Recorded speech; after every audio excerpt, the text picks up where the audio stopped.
à un moment, il y a quelqu'un qui a inventé cette histoire, qui a inventé la ville de la Mecque, en fait. Et inventant la Mecque, ils ont aussi, dans le même moment, ils ont inventé les hadiths, la sira, la sunna, enfin, Ouais. tout ça a été créé Il par les fallait califes asseoir abbassides. vraiment, ouais, ouais. Donc tout ce récit qui nous explique l'histoire, en fait, il est inventé par des gens qui ont été capables d'inventer complètement l'histoire de la Mecque. Si tu vas en Corée du Sud, aujourd'hui, il y a un gars qui est dans la même position que les califes, Kim Jong-un, là. Kim Jong-un, il a tout le pouvoir. Mmh. Qu'est-ce qu'on apprend dans les écoles de Corée du Sud? On apprend que la famille de Kim Jong-un est née sur une colline magique, que c'est une famille exceptionnelle, que ceci, que cela. Et lui, il a le pouvoir d'imposer un récit aussi absurde. Mais dans quelques années, les gens, ils vont croire ça. Exactement. Ils auront appris ça à l'école. On leur a dit, mais ça, c'est la vérité. Et puis, il y aura des générations. C'est le pays de tous les fantasmes et de toutes les inquiétudes. La Corée du Nord, l'une des dictatures les plus féroces au monde.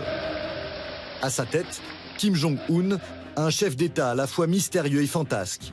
Il cultive le secret sur son histoire et ne donne jamais d'interview. Mais il abreuve son peuple de récits de ses exploits. Bruno, tapant sur la table avec assurance. Écoutez-moi bien, la Mecque, ça n'existe pas. C'est une fabrication mentale collective, un concept marketing. Léa, bluffée. Mais Bruno, t'y es allé 50 fois? Bruno, sans broncher. Oui, mais j'ai des doutes maintenant. Julien, t'as des photos, des vidéos, t'as même ramené du sable une fois. Bruno, haussant les épaules.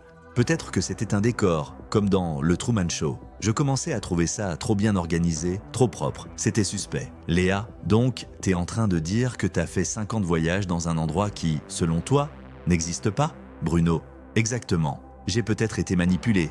Qui sait? Julien, perplexe. Ok? Et le dictateur nord-coréen, là, il vit où déjà? Bruno, sérieux, confiant. Corée du Sud, normal. Il a une maison en bord de mer, il fait du paddle le week-end.